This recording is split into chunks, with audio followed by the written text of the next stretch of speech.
जय हिंद दोस्तों, आप सभी लोगों का हमारे द पढ़ाई करो चैनल में बहुत बहुत स्वागत है।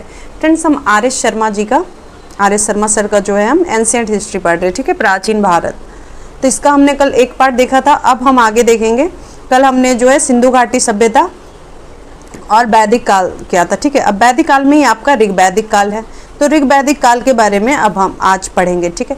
ऋग्वैदिक काल की बात करें तो 1500 से 1000 BC जो है इसका रहा है, ठीक है, ऋग्वैदिक काल। तो विंटरनीस ने क्या कहा था कि ऋग्वैदिक काल का अगर समय का निर्धारण है, अगर बात किया जाए कि टाइम कौन डिसाइड किया था, तो कोई विंटरनीस थे, उन्होंने किया था। अब आर्यों की भौगोलिक स्थिति देखा जाए, ठीक है, कि किसने कहाँ कहा था। दयानंद सरस्वती ने कहा था कि आर्य तिब्बत से आए हैं। बाल गंगाधर तिलक ने अपनी बुक में कहा था कि ये उत्तरी ध्रुव से आए हुए हैं, आर्कटिक होम ऑफ आर्यंस, ठीक है। ये आपका बाल गंगाधर तिलक की बुक है, उसमें उन्होंने बताया था कि उत्तरी ध्रुव से आर्य आए थे। डॉक्टर पेंका व हार्ट बोला था कि जर्मनी से आर्य आए थे। अगर बात करें LD कल्ला, तो उन्होंने कहा है कि कश्मीर से आर्य आए थे। गंगाधर झा का कहना है कि मध्य भारत में ही आर्य हैं। मैक्स मूलर का क्या कहना है कि वो मध्य एशिया से आए हुए थे, ठीक है।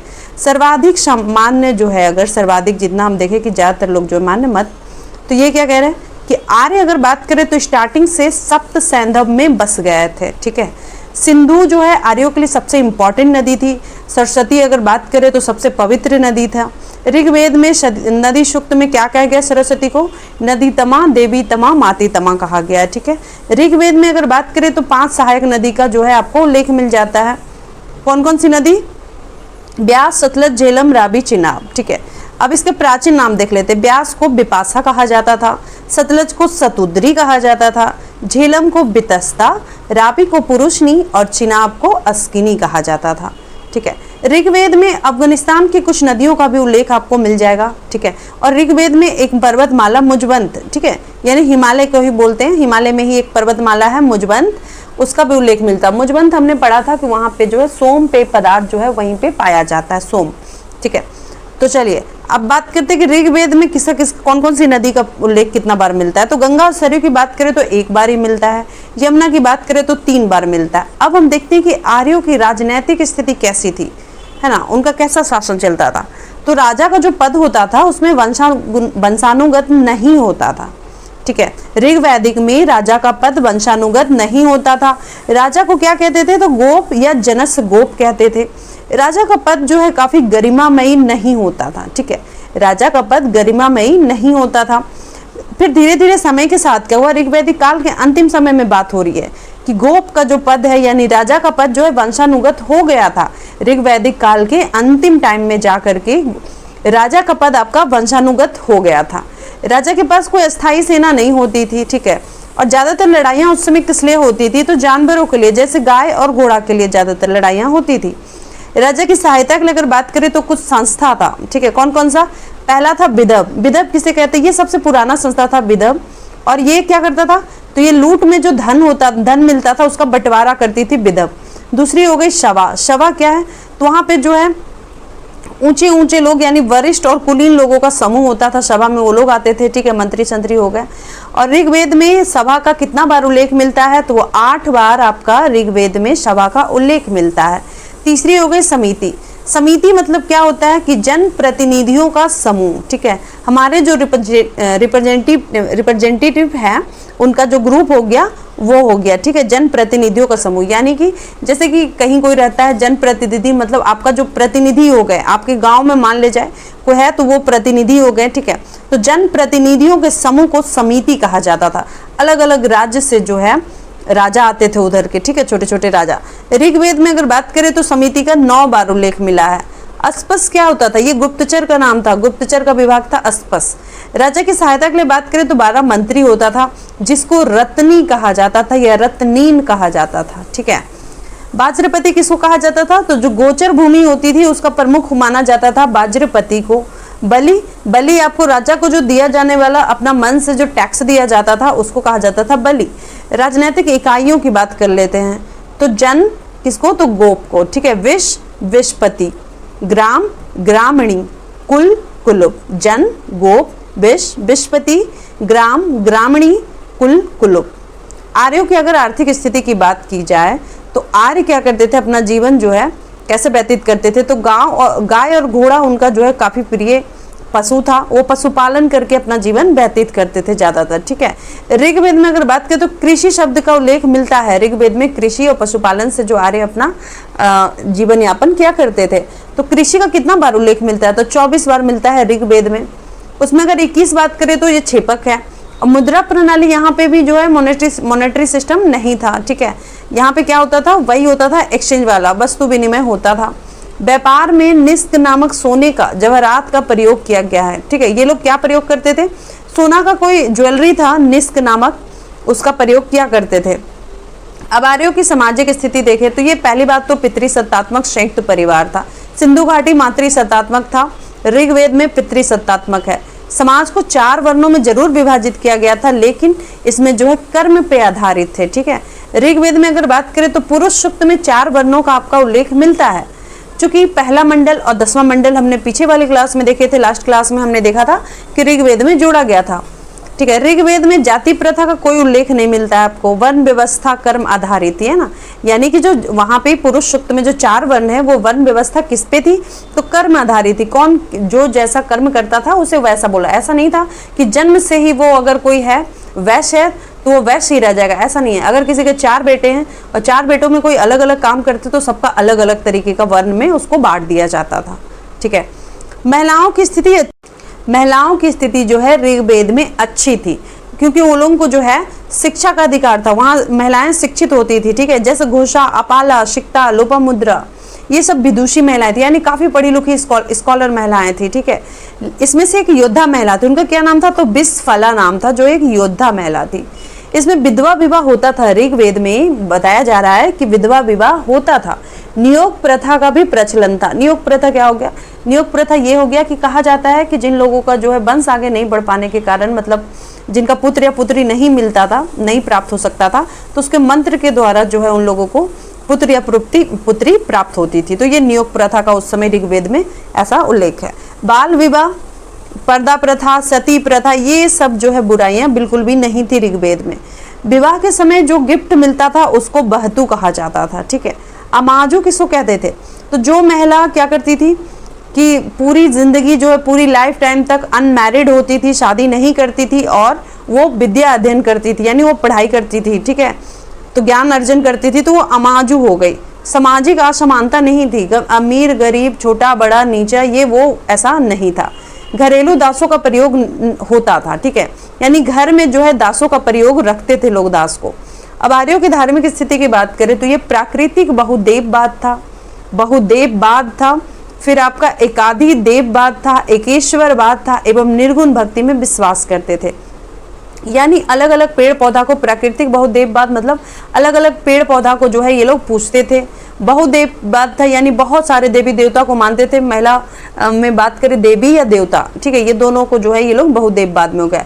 एकाधी देववाद यानी किसी एक को भी, कुछ लोग ऐसा भी संगठन था, कुछ ऐसे लोग भी थे वहां पे जो एक देव को मानते थे। एकेश्वरवाद, और क्या है, कोई ऐसा था कि सिर्फ एक ही ईश्वर को मानता था, प्लस निर्गुण भक्ति भी विश्वास करते थे। ठीक है, एकाधी देव का सिद्धांत मैक्स मूलर ने दिया है। इट्स इंपॉर्टेंट कि एकाधी देववाद का सिद्धांत आपको किसने दिया है, तो मैक्स मूलर ने दिया था।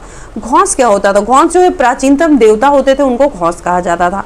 इंद्र की बात करें तो ये सबसे इंपॉर्टेंट देवता हो गए। अग्नि की बात करें तो दूसरा सबसे, इंद्र के बाद अग्नि का ही नाम आता है। ठीक है, अग्नि को जो है मेडिएटर माना जाता था।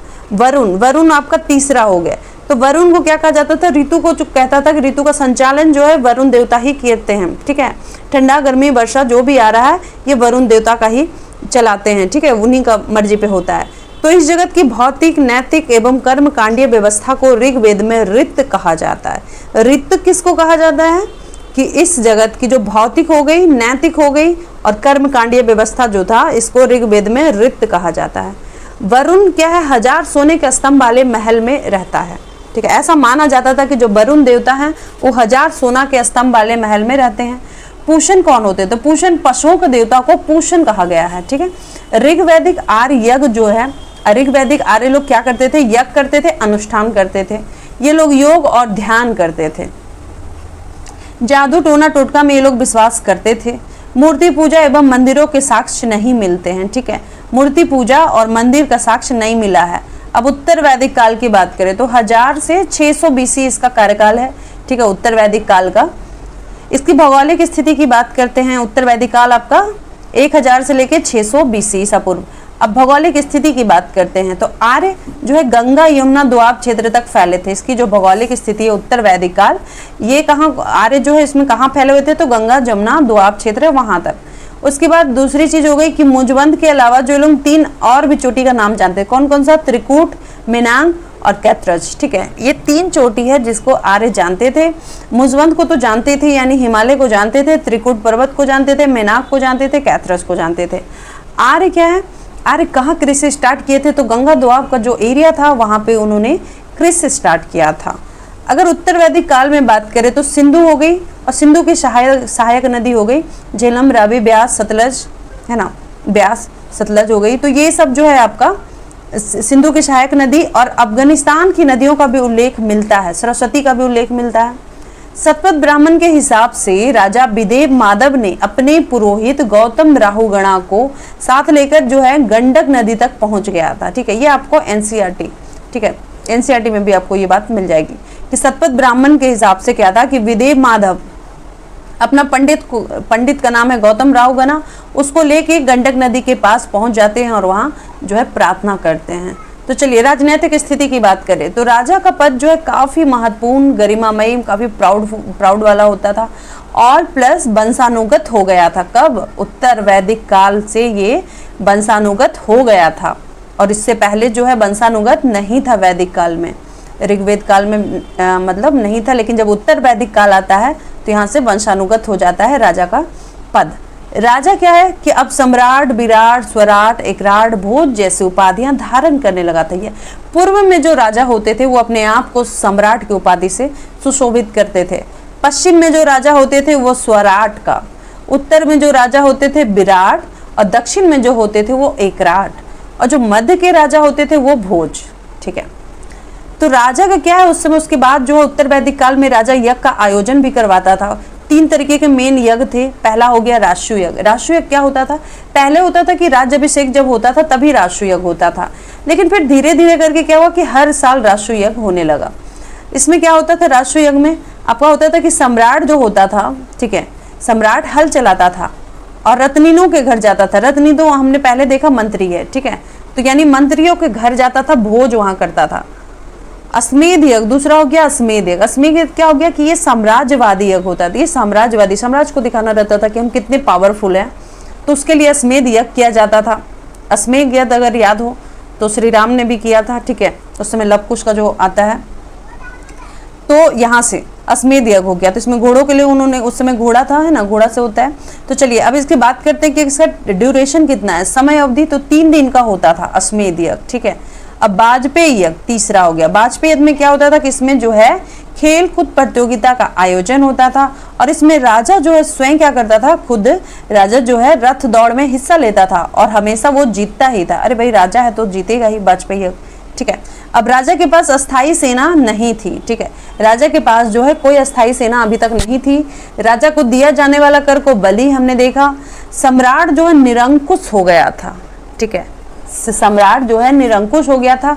विधव का उल्लेख नहीं मिलता है। विधव का उल्लेख हमको जो है वैदिक काल में मिला, बट उत्तर वैदिक काल में विधव का उल्लेख नहीं मिला।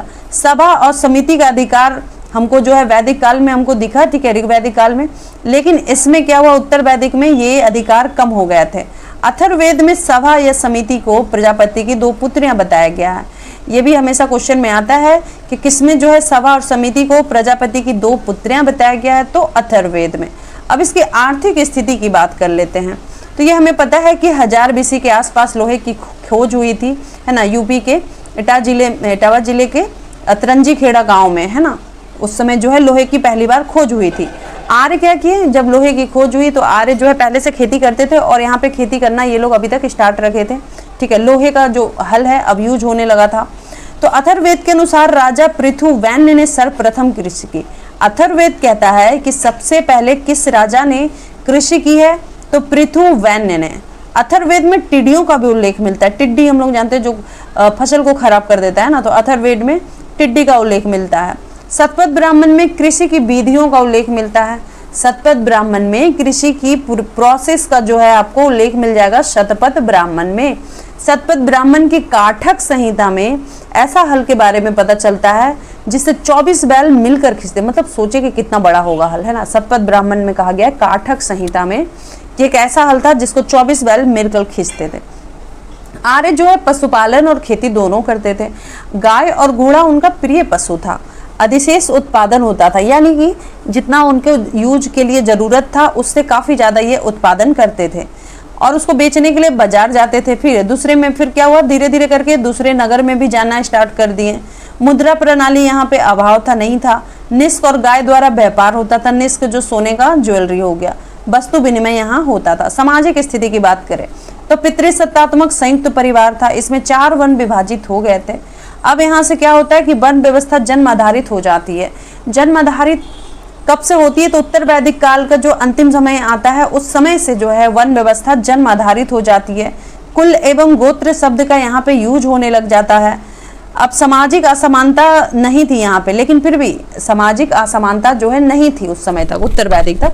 महिलाओं को शिक्षा का अधिकार था। विधवा विवाह होते थे। नियोग प्रथा भी यहाँ पे चल रहा था। बहुविवाह भी होने लगे थे, ठीक है। ये कुरीति जो बहुविवाह थी वो भी यहाँ पे चल रही थी। बृहदारण्यक उपनिषद में क्या है, ये हमने पहले भी देखा था कि गार्गी और याज्ञवल्क्य का संवाद मिलता है आपका बृहदारण्यक उपनिषद में। अथर्ववेद में बात करें तो पुत्री जन्म को दुखदायी बताया गया। अथर्ववेद में पुत्री जन्म को दुखदायी बताया गया है। मैत्रेयी संहिता में क्या है कि स्त्री को शराब और जुए के समान बुराई बताता है। ये इंपॉर्टेंट है कि स्त्री को जो है शराब और जुए के समान बुराई बताया गया। किसमें बताया गया, तो मैत्रेयी संहिता में। घरेलू दास का जो है प्रयोग होता था। अब धार्मिक स्थिति देखते कि धर्म का क्या हालचाल था, तो ये भी प्राकृतिक बहुदेववाद, एकादीश्वरवाद, निर्गुण भक्ति, एकेश्वरवाद, ये सबको मानते थे। आर्य जो है यज्ञ अनुष्ठान करते थे। यज्ञ अनुष्ठान जटिल हो गए थे। उत्तर वैदिक काल में आते आते यज्ञ अनुष्ठान आर्यों ने जो है जटिल मतलब उस समय जो है जटिल हो गया था। क्यों भाई, कॉम्प्लेक्स हो गया। तो शूद्रों को यज्ञ का अधिकार अब यहाँ पे खत्म कर दिया गया। शूद्रों को कहा गया कि यज्ञ का अधिकार, भाई यहाँ जाति व्यवस्था हो गई तो शूद्र वगैरह भी यहाँ पे यूज किया जाने लगा, तो उनको अधिकार छीन लिया गया, मुश्किल हो गया था। अभी लोग यज्ञ नहीं कर सकते थे। शूद्रों को जो उपनयन संस्कार होता है उसका अधिकार भी नहीं था, ठीक है। उपनयन संस्कार जो होते हैं वो नहीं कर सकता था। अब ब्राह्मणों को अदाई कहा जाता था। इसमें क्या है, उत्तर वैदिक काल में ब्राह्मण को अदाई कहा जाता था। अब ब्राह्मण क्षत्रिय और वैश्यों को क्या कहता था, तो द्विज कहते थे, ठीक है। ब्राह्मण जो है क्षत्रिय और वैश्यों को द्विज कहते थे। ब्रह्मा विष्णु महेश इसमें प्रमुख देवता हो गए उत्तर वैदिक काल में। ब्रह्मा को क्या कहा गया, सृष्टिकर्ता। विष्णु को पालनहार और शिव को संहारक। किसमें कहा गया, तो उत्तर वैदिक काल में ये बात कही गई। पूषण अब शूद्रों का देवता। जो हमने देखा कि वैदिक काल में पूषण पशुओं का देवता था, उसको उत्तर वैदिक काल में पूषण शूद्रों का देवता बना दिया गया, ठीक है। उसमें ऐसा डिवाइड किया गया। अब महाजनपद काल के बारे में जानते हैं। तो हम लोग जानते हैं कि 16 महाजनपद है, ठीक है। मगध के उत्थान देखेंगे, पहला नंबर में देखेंगे कि हम 16 महाजनपद कौन है, क्या है। दूसरा देखेंगे कि मगध का उत्थान कैसे होता है। तीसरा देखेंगे कि धार्मिक क्रांति, बौद्ध धर्म, जैन धर्म, अन्य ये सब कैसे आए। चौथा हम देखेंगे कि फारसी आक्रमण हुआ था। पांचवा देखेंगे ग्रीक आक्रमण। तो पहला से स्टार्ट करते हैं। तो 16 महाजनपद की बात की जाए तो ये दूसरी नगरीय क्रांति थी, ठीक है। दूसरी नगरीय क्रांति आपका 16 महाजनपद थी। इसका प्रमुख कारण क्या था कि लोहा का खोज हो चुका था। हमने देखा उत्तर वैदिक काल में ही जो लोहा का खोज हो चुका था, तो ये रीजन था इसका, ठीक है, उत्थान होने का। दूसरा और क्या है कि 16 महाजनपद की अगर बात करें तो ये आपको कहाँ मिलता है, अंगुत्तर निकाय में तो मिलता ही है, युद्धक निकाय में भी मिलता है। ये बौद्ध साहित्य है, युद्धक निकाय, अंगुत्तर निकाय, युद्धक निकाय और भगवती सूत्र। भगवती सूत्र आपका जैन साहित्य हो गया। अंगुत्तर और अंगुत्तर और खुद्दक जो हो गया ये बौद्ध साहित्य है। वहां भी आपको जो है 16 महाजनपद का उल्लेख मिलता है। महाजनपद और राजधानी देख लेते हैं। कंबोज का हो गया हाटक, गांधार, तक्षशिला, कुरु, इंद्रप्रस्थ या हस्तिनापुर, पांचाल, अहिच्छत्रपुर या कामपिल्य, कौशल, श्रावस्ती, या फिर साकेत, अयोध्या का पार्ट, ठीक है। अब यहाँ मैप में हम देख सकते हैं कि कौन कहाँ पे क्या है क्या नहीं, ये सारा चीज़ यहाँ पे दिखाया गया है, ठीक है। ये रहा अफगानिस्तान का पार्ट, कंबोज, गांधार इधर पाकिस्तान की तरफ, है ना। कुरु हो गया, मत्स्य, सुरसेन, वत्स, अवंती, इस तरीके से। तो चलिए अब मलसंग, छठा नंबर देखते हैं। मलसंग हमने 5 देखा, छठा नंबर है मलसंग। मलसंग क्या था कि कुशीनगर, कुशीनारा, ठीक है। मल संघ की जो राजधानी थी कुशीनगर थी या कुशीनारा कहते थे। बज्जी संघ ये वैशाली हो गया, तो इसकी राजधानी कौन सी, तो विदेह, वैशाली, मिथिला, ये तीनों। अंग की बात करें तो चंपा, मगध, मगध का गिरिव्रज रहा राजगृह पाटलिपुत्र, ये होगा। काशी की बात करें तो वाराणसी, वरुणा, अस्सी नदी, ठीक है। वरुणा प्लस अस्सी नदी कहा जाता है, वाराणसी बना है, यानी 80 नदियों का संगम माना जा रहा है, वरुणा प्लस 80 नदी, तो वाराणसी। सूरसेन, सूरसेन आपका मथुरा हो गया। मत्स्य, विराटनगर। वत्स की बात करें तो कौशाम्बी, चेदी, शुक्तमती या सुक्तिमती, अवंती, उज्जैनी और माहेशमती, ठीक है, ये अवंती का है। अश्मक की बात करें तो पोटली या पाटन। अब मगध का उत्थान का कारण क्या है, कैसे मगध का उत्थान हुआ, तो देखिए इसके कारण ये है कि मगध का जो भौगोलिक कारण है, इसमें पहला कारण है कि मगध का जो है सामरिक महत्व है, भौगोलिक कारण है। दूसरी क्या है उसका नदियों का बहाव क्षेत्र। कैसे, तो नदियों का जो प्रयोग है सिंचाई के लिए होता था, नौकायान के लिए किया जाता था। खनिज, इधर झारखंड के साइड जो है खनिज, उसको आराम से खनिज मिल गया। उपजाऊ मैदान इधर हो गया है ना, उपजाऊ मैदान भी इसको मिल गया मगध को। मगध का आसपास जंगल में हाथी पाया जाता था, झारखंड में काफी हाथी पाए जाते हैं, जंगली एरिया, ठीक है। महत्वाकांक्षी शासक भी वहाँ मगध के थे, मगध के जो शासक थे वो महत्वाकांक्षी थे। अब देखते हैं हर्यक वंश। हर्यक वंश की शुरुआत होती है 545 से 412 ईसा पूर्व। हर्यक वंश जो है आपका 545 से 412 ईसा पूर्व तक चलता है। पहला है इसमें से बिंबिसार। बिंबिसार को जो है श्रेणिक नाम से जाना जाता था या क्षेत्रोजस। बिंबिसार को श्रेणिक या क्षेत्रोजस के नाम से भी जाना जाता है, और ये पहला साम्राज्यवादी शासक, अपने साम्राज्य को इसने काफी फैलाया था। ये क्या किया था, ये 3 शादी किया था। कौशल नरेश प्रसेनजीत की बहन जो है कौशला देवी से शादी करता है। दूसरा शादी इसने किया था लिच्छवी राजकुमारी चेलना से। तीसरा किया इसने मध्य देश की राजकुमारी क्षेमा या खेमा से विवाह किया था, ठीक है। और उसके बाद ये अंग प्रदेश को जीत लिया और अपने पुत्र अजातशत्रु को कहाँ का, तो अंग का गवर्नर नियुक्त किया था, ठीक है। उसके बाद बात करें तो प्रसेनजीत जो है इसको काशी जो है दहेज में दे दिया था। प्रसेनजीत की बहन से शादी हुआ क्षेमा से, तो वो जो है काशी दहेज में दे देती है। और इसने क्या किया था कि अपना चिकित्सक जो जीवक था उसको अवंती के शासक प्रगोत की चिकित्सा हेतु भेजा था। जीवक का शिक्षा आपका अगर बात करें तो तक्षशिला में हुआ था। और इसका पुत्र कौन था, तो इसका पुत्र था आपका अजातशत्रु, ठीक है। अजातशत्रु जो है इसका पुत्र था, मध्य देश, हाँ, ठीक है। उसके बाद हम बात करें कि अब इसका पुत्र कौन हुआ, तो पुत्र आपका अजातशत्रु, जो हमने देखा कि अंग देश का उसको गवर्नर बनाता है बिंबिसार। तो अजातशत्रु को कुनिक के नाम से भी जानते हैं। ये काशी पे अधिकार कर लिया था, ठीक है। इसका मंत्री था वश्यकार। ये क्वेश्चन आता है कि वज्जी संघ में फूट किसने डाली थी, तो अजातशत्रु के मंत्री वश्यकार ने, ठीक है। अजातशत्रु क्या किया कि वज्जी संघ को जीत लिया था, फूट डाला वश्यकार, और इस तरीके से जो है ये वज्जी संघ को जीत लिया। और इसमें क्या हुआ, रथमूसल और महाशिलाकंटक का प्रयोग किया था, ठीक है। इसी में जो है इसने रथमूसल और महाशिलाकंटक का प्रयोग किया। अजातशत्रु के प्रथम बौद्ध संगीति का आयोजन, ये हमने जानते कि अजातशत्रु क्या है कि राजगीर में प्रथम बौद्ध संगीति का आयोजन किया था, जिसमें जो है आपका सूत पिटक और विनय पिटक की रचना होती है। इसका पुत्र कौन था, उदयन या उदायन, ठीक है, जो इसका हत्या कर दिया था। बिंबिसार का हत्या अजातशत्रु कर दिया और अजातशत्रु का हत्या उदयन कर दिया था। अब उदयन के बारे में जानते हैं। ये क्या है कि सोन और गंगा नदी के किनारे जो है ये पाटलिपुत्र शहर बसाया था उदयन। अब नागदशक क्या है, तो नागदशक आपका अंतिम शासक हो गया, ठीक है। प्रथम भार्गव, ये कभी पूछा जाता है कि प्रथम भार्गव किनको कहा जाता है, तो परशुराम को कहा जाता है। अब शिशुनाग वंश कहते हैं, ठीक है, ये इसी के वंश के हैं, शिशुनाग वंश। शिशुनाग वंश आपका 412 से 344 बीसी तक चलता है।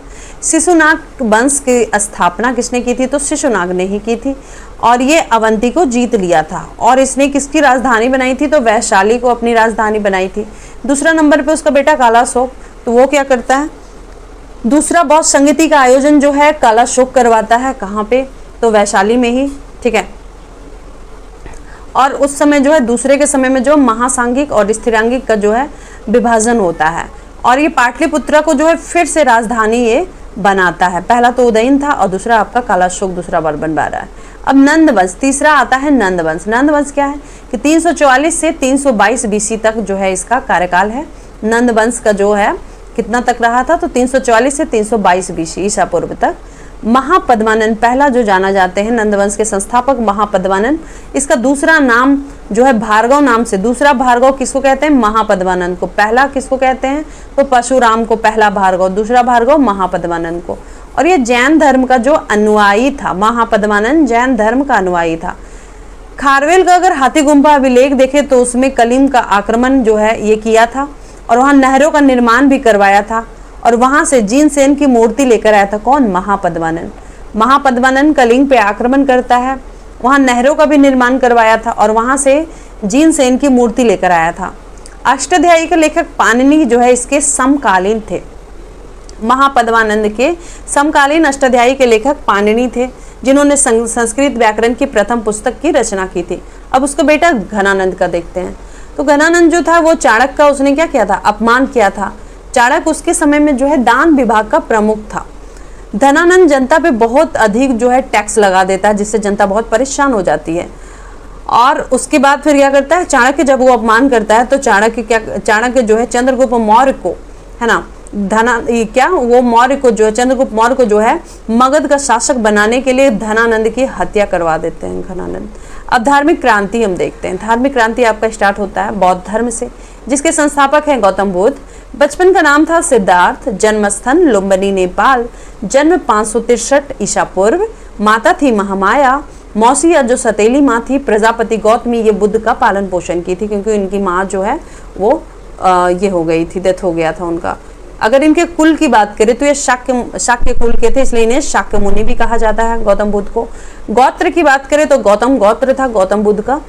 पिता शुद्धोधन, पत्नी यशोधरा, पुत्र राहुल। ठीक है, पहली बात तो ये कि कौंडी नामक ब्राह्मण ये भविष्यवाणी करता है, कौंडिय नामक ब्राह्मण भविष्यवाणी करता है कि सिद्धार्थ या तो महान सम्राट बनेंगे या महान साधु बनेंगे। 4 घटना था जो बुद्ध के जीवन को बहुत ही इफेक्ट करता, बहुत प्रभावित करता है। पहला था कि उन्होंने जो है बुजुर्ग व्यक्ति, दूसरा था बीमार व्यक्ति, तीसरा था मृत व्यक्ति और चौथा था साधु। 29 साल की अवस्था में क्या करते हैं बुद्ध जो है गृह त्याग करते हैं। ठीक है, इनके गुरु, सबसे पहला गुरु इनको अलार कलाम। ठीक है, जब ये गृह त्याग करते हैं उसके बाद इनको जो पहला गुरु मिलते हैं सांख्य दर्शन के आचार्य अलार कलाम, और बुद्ध इनसे जो है योग का शिक्षा ग्रहण करते हैं। द्वितीय गुरु इनके थे रामपुत्र। ठीक है, और वो जो है फिर बुद्ध क्या करते हैं, बुद्ध उरुवेला चले जाते हैं। ठीक है, उरुवेला जाने के बाद बुद्ध जो है कौंडिय और अन्य साथियों के साथ जो है कठिन तपस्या की थी। उरुवेला गया, बौद्ध गया, तो ये जो वहाँ पे क्या करते हैं कि कौंडिय और जो उनके और भी साथी थे उनके साथ कठिन तपस्या करते हैं। और इनका बुद्ध जो है सुजाता नामक लड़की ने बुद्ध को खीर खिलाई थी, सुजाता नामक, है ना। बुद्ध क्या है, बुद्ध मध्यम मार्ग को मानते थे। ठीक है, मध्यम मार्ग का प्रतिपादन किया था इन्होंने, क्योंकि बुद्ध ने क्या कहा है कि बीणा के तारों को इतना भी मत खींचो कि टूट जाए और इतना भी ढीला मत छोड़ो कि संगीत ही उत्पन्न ना हो। तो ये आपका दर्शाता है कि बुद्ध जो है मध्यम मार्ग को मानते थे।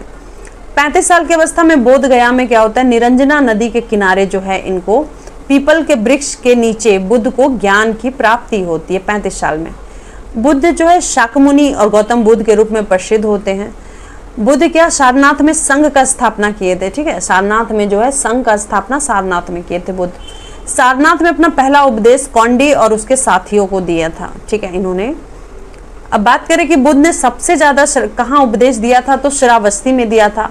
और सबसे ज्यादा वर्षा काल भी कहाँ इन्होंने व्यतीत किया, तो श्रावस्ती में। अवंती का शासक कौन, तो प्रगोत थे, जो बुद्ध को आमंत्रित करते हैं, लेकिन बुद्ध क्या करते हैं, अवंती की यात्रा नहीं करते हैं। अवंती का शासक प्रगोत थे, जिसको बुद्ध को बुलाते हैं, लेकिन बुद्ध जो है अवंती नहीं जाते हैं। बुद्ध का प्रधान शिष्य कौन था, उपाली था। बुद्ध का प्रिय शिष्य कौन था, आनंद था। प्रधान शिष्य उपाली था, लेकिन प्रिय शिष्य की बात की जाए तो आनंद था। आनंद के कहने पे ही बुद्ध क्या करते हैं, महिलाओं को जो प्रवेश है संघ में प्रवेश देते हैं। और इनमें सबसे पहले वो अपनी माँ को, ठीक है, उनकी माँ महामाया को प्रवेश देते हैं। बुद्ध की मृत्यु के बाद अगर बात की जाए तो आनंद को जो है निर्वाण की प्राप्ति हुई थी। बुद्ध को मृत्यु के पश्चात आनंद को निर्वाण की प्राप्ति हुई थी, ऐसा कहा जाता है। वैशाली की प्रसिद्ध नगरवधु आम्रपाली जो है बुद्ध की शिष्या बन गई थी। 80 साल की अवस्था में कुशीनगर में भगवान बुद्ध की मृत्यु हो जाती है। भगवान बुद्ध के प्रतीक के रूप में देखें तो हाथी, सफेद हाथी क्या है, तो भगवान बुद्ध के गर्भ अवस्था में होने का प्रतीक है। सांड और कमल किसका है, तो जन्म का है। सांड और कमल जन्म, हाथी जो है भगवान बुद्ध में गर्भस्थ होने का प्रतीक। सांड या कमल हो तो जन्म, घोड़ा गृह त्याग का प्रतीक, महाकंटक, ठीक है। बोधि वृक्ष या पीपल, तो ये ज्ञान का प्रतीक है। पदचिन्ह, पदचिन्ह जो है निर्वाण का प्रतीक है, ठीक है। उनको जो है निर्वाण की प्राप्ति हुई थी, ज्ञान की प्राप्ति हो गई थी पूरी तरीके से, तो ये पदचिन्ह है। स्तूप क्या है, तो मृत्यु का प्रतीक है। महाभिनिष्क्रमण, 29 साल की अवस्था में जब भगवान वो गृह त्याग करते हैं तो उसी को कहते हैं महाभिनिष्क्रमण। अब संबोधि क्या है कि 35 साल की अवस्था में जब निरंजना नदी के किनारे पे पीपल के वृक्ष के नीचे इनको ज्ञान की प्राप्ति हुई थी तो उसी को संबोधि कहा गया। धर्मचक्र प्रवर्तन क्या है कि ज्ञान जब भगवान बुद्ध को हो जाता है तो सारनाथ में कौंडिन्य और जो उनके साथी होते हैं उनको पहला उपदेश देते हैं और उसी को धर्मचक्र प्रवर्तन कहा जाता है। महापरिनिर्वाण क्या है कि 80 साल की अवस्था में कुशीनगर में भगवान बुद्ध की मृत्यु हो जाती है, ठीक है, तो वो महापरिनिर्वाण हुआ। अब भगवान बुद्ध की शिक्षा की बात करें तो उन्होंने 4 आर्य सत्य की बात की। पहला कहा कि दुख है, दूसरा है कि दुख का कारण है, तीसरा है दुख के कारण का निवारण है, चौथा क्या है कि दुख निवारण का मार्ग है, ऐसा उन्होंने कहा था। ये 4 दुख है, दुख का कारण है, दुख के कारण का निवारण है और दुख निवारण का मार्ग है। प्रतिसमुत्तवाद, दूसरा उन्होंने क्या, प्रतिसमुत्तवाद। क्यों भाई प्रतिसमुत्तवाद, क्योंकि भगवान बुद्ध जो है दूसरा आर्य सत्य के तहत इसका प्रतिपादन करते हैं, प्रतिसमुत्तवाद का। और ये बौद्ध धर्म का कार्य कारण कारणता ये सिद्धांत है, ठीक है, ये कार्य कारण जो है सिद्धांत है। भगवान बुद्ध जो है दुख के कारण जो है अज्ञान, अविद्या, तृष्णा को बताया है। भगवान बुद्ध ने दुखों का कारण किसे बताया है, तो अज्ञान को बताया है, अविद्या को बताया है और तृष्णा को बताया है। यानी भगवान बुद्ध ने कहा है कि दुख का कारण इसलिए कि अगर हमें ज्ञान नहीं है, ठीक है, हमें नॉलेज नहीं है तो ये दुख का कारण बनेगा। अविद्या यानी अशिक्षित हैं हम, तो इसका भी दुख का कारण बनेगा। तृष्णा, किसी चीज़ का लालच है, बहुत ज़्यादा लालसा है, बहुत ज़्यादा तृष्णा, तो ये भी दुख का कारण होगा, बहुत ज़्यादा लालच। तो इसे जो है द्वादश निदान चक्र भी कहा जाता है, ठीक है। इसको जो है द्वादश क्या नाम था, प्रतीत्य समुत्तवाद को जो है द्वादश निदान चक्र भी कहा जाता है। इसका शाब्दिक अर्थ क्या है, ऐसा होने पर वैसा होना, ये है शाब्दिक अर्थ, ऐसा होने पर वैसा होना। अब अष्टांगिक मार्ग की बात करें तो भगवान जो है 4 सत्य के तहत ही इसका प्रतिपादन किए थे। बुद्ध के हिसाब से क्या क्या कहा गया है कि यदि इसका पालन किया जाए तो व्यक्ति का जो अज्ञान भाव है वो समाप्त हो जाएगा। कौन कौन सा है, सम्यक दृष्टि यानी अच्छा देखें, दूसरा हो गया सम्यक संकल्प यानी अच्छा संकल्प लें, सम्यक वाक यानी अच्छा बोलें, सम्यक कर्मांति यानी अच्छा कर्म करें, सम्यक आजीवक, ठीक है, यानी जो आपको जो है ये क्या बोलते हैं, गृह त्याग करना पड़ेगा, ठीक है, सम्यक आजीवक। सम्यक व्यायाम यानी कि व्यायाम जो है आपको अच्छा करना है, व्यायाम डेली करना है। सम्यक स्मृति, अच्छा ही आप मेमोरी जो है आपका अच्छा सोचे, ठीक है। सम्यक समाधि यानी उसके बाद फिर क्या है, लास्ट में उन्होंने माना है समाधि को, मोक्ष की प्राप्ति। चलिए अब चौथा है कि क्षणिकवाद और अनित्यवाद। यह बौद्ध धर्म का जो बौद्ध दर्शन था उसका मीमांसीय या मीमांसा सिद्धांत है। ये क्षणिकवाद, अतिन्यवाद। भगवान बुद्ध के हिसाब से क्या था कि जगत का, पूरे वर्ल्ड का जितना भी वस्तु है वो मानते हैं कि वो क्षण भर के लिए होता है, इसका अस्तित्व जो है क्षण भर के लिए होता है, इसलिए क्षणिकवाद उन्होंने बताया। और इसका गुण भी, इसका जो प्रॉपर्टी होता है वो भी क्षण भर के लिए होता है, यानी जगत क्या है, अनित्य है और परिवर्तनशील है। 5वां नंबर अगर बात करें तो उन्होंने अनात्मवाद कहा है। क्यों, क्योंकि भगवान बुद्ध जो है हमेशा आत्मा को स्वीकार नहीं करते, वो आत्मा को बिलीव नहीं करते थे। भगवान बुद्ध के हिसाब से क्या था कि विज्ञानो यानी विचार का प्रवाह ही आत्मा है। बुद्ध ने कहा है कि विचारों का प्रवाह ही आत्मा है, या विज्ञानों का विज्ञान यानी विचार, तो विचार का प्रवाह ही आत्मा है। ये विज्ञान अनित्य और क्षणिक होते हैं। इनका कहना है कि विचार जो है वो बहुत ही कम टाइम के लिए क्षणिक होते हैं। प्रत्येक विज्ञान मरने से पूर्व नए विज्ञान को जन्म देता है। इनका कहना है कि प्रत्येक विचार मरने से पहले जो है आपको नया विचार जो है जन्म देता है, और विचारों का पुनर्जन्म होता है। ये पुनर्जन्म में भरोसा करते थे, लेकिन आत्मवाद में भरोसा नहीं करते थे। तो आज हम इतना दूर तक रहने देते हैं और कल हम इसका आगे वाला पार्ट देखेंगे। होप सो आपको जो है मेरा वीडियो अच्छा लगा हो। तो थैंक यू सो मच। जय हिंद, जय भारत।